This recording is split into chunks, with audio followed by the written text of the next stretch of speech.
Sebelum melanjutkan, jangan lupa subscribe dulu, terima kasih. Bab 226, bukankah kau selalu memukulku? Kakek Lin meliriknya dan mengangguk. Katakan apa yang ada di pikiranmu. Lin Muan berjalan mendekati kakek Lin dan duduk di sofa. Kakek Lin tampak tidak dalam kondisi yang baik. Tentu saja, itu semua hanya akting. Saya mendengar rumor yang mengatakan bahwa Nona Sen dirawat di rumah sakit karena seorang pria. Namun, keluarga itu tampaknya tidak berpikiran sama dengannya, jadi... Kakek, kalau dipikir-pikir, kakek Sen ingin aku lebih dekat dengan Nona Kiki pada hari kita merayakan ulang tahunmu. Tapi sekarang, itu sudah menjadi Nona Ruei. Tidakkah kau merasa ada yang salah? Aku tidak ingin hubunganmu dengan kakek Sen terpengaruh karena hal ini. Tapi ini adalah sesuatu yang harus kukatakan padamu atau aku akan merasa tidak nyaman. Kakek Lin berpikir dalam diam. Ia tidak membantah cucunya. Lin Muan selalu bersikap bijaksana dan teliti dalam menangani masalah. Selain itu, ia tidak pernah menentangnya dalam hal semacam ini. Ia selalu dipuji oleh keluarga para wanita muda setelah ia bertemu dengan mereka. Jadi, jika Lin Muan merasa malu, maka ia perlu menyelidiki Sen Ruei lebih dalam dan mencari tahu kebenarannya.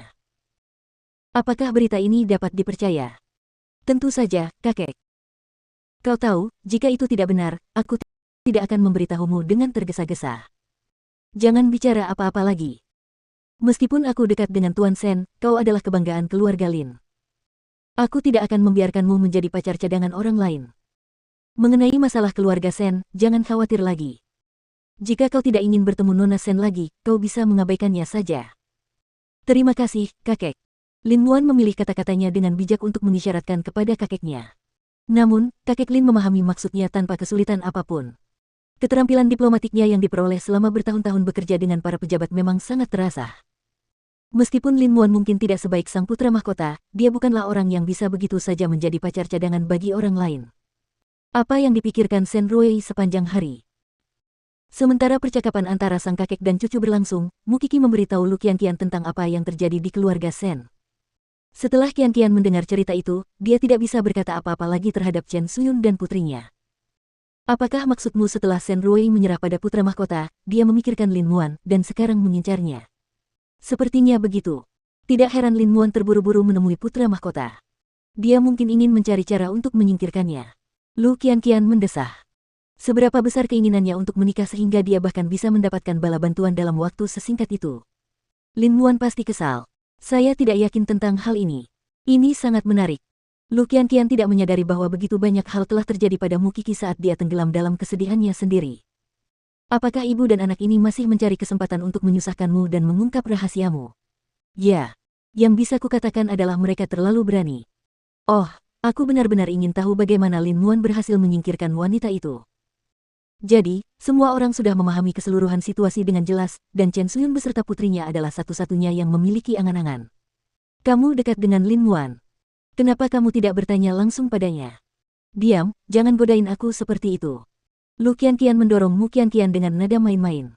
Kemudian, Mu Qi kembali ke villa. Teman sekelasnya yang mengikutinya sebenarnya adalah orang yang gigih. Mu Qi dan Lu Qianqian mengobrol di kafe begitu lama, dan dia bahkan bisa menahannya.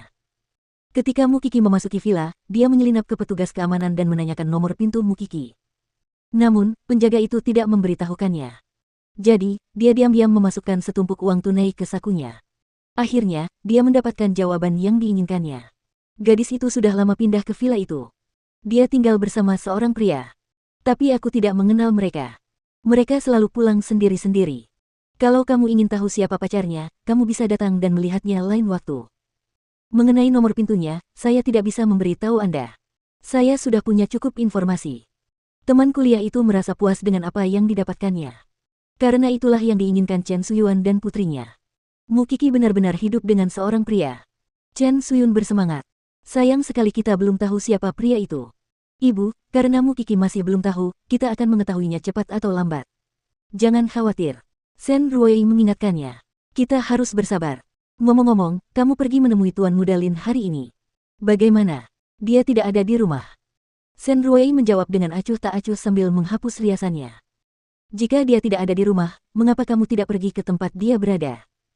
Saya akan pergi lagi besok, kata Sen Ruei. Setelah mendengar jawaban itu, Chen Suyun merasa puas. Itu jauh lebih baik.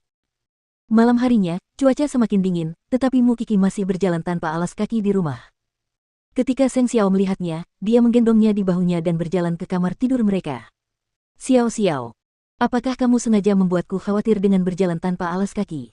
Apakah kamu lupa rasa sakit di pantatmu? Seng Xiao membantunya duduk di tempat tidur dan berlutut di depannya, lalu memakaikan sandal di kakinya.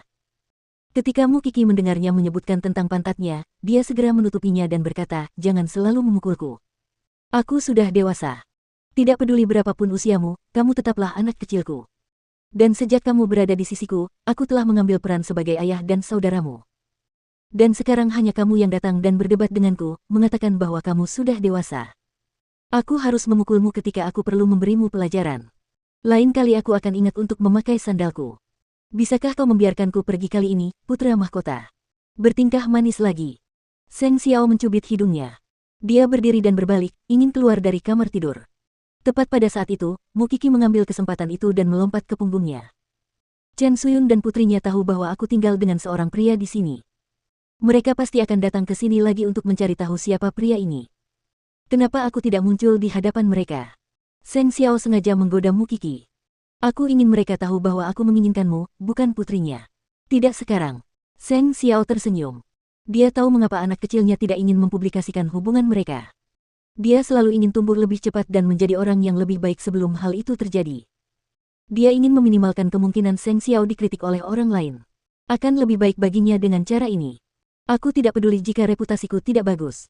Lagi pula, kelahiranku sudah menjadi sesuatu yang ditertawakan orang. Tapi aku peduli padamu. Aku tidak tahu apa yang harus kulakukan agar orang-orang berhenti bergosip." Seng Xiao tidak mengatakan apa-apa. Dia menggendong Mu Kiki ke ruang belajar. Dia hanya membiarkannya menempel padanya seperti koala. "Apakah kamu begitu mencintaiku?" Seng Xiao menundukkan kepalanya dan menatap wanita di pelukannya. Mu Kiki sudah setengah tertidur, tetapi dia masih membalas Seng Xiao. "Aku mencintaimu. Aku sangat mencintaimu." Seng Xiao tidak berkata apa-apa. Dia memeluk erat bayi mungilnya. Apakah cinta dari seorang gadis berusia 18 tahun membuat orang merasa ringan, seolah-olah itu bukan sesuatu yang berharga? Namun, Seng Xiao percaya pada cinta Mu Kiki. Karena usianya yang baru 18 tahun, cintanya polos, murni, dan tulus. Itu adalah momen terbaik dalam hidupnya.